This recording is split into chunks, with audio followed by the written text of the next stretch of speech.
The west branch of the Ausable River tumbles down from the highest peaks of the Adirondack Mountains.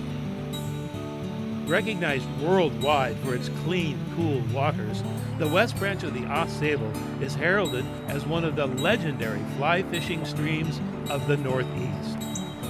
With waters accessible to the experienced and novice alike, the West Branch can reward the dedicated fly caster with native as well as stocked rookies, brown, and rainbow trout.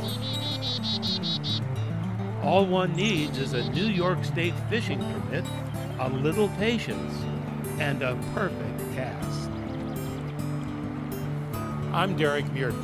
Watch for my roadside adventures on Mountain Lake PBS, and I'll be watching for you all along the Adirondack Coast.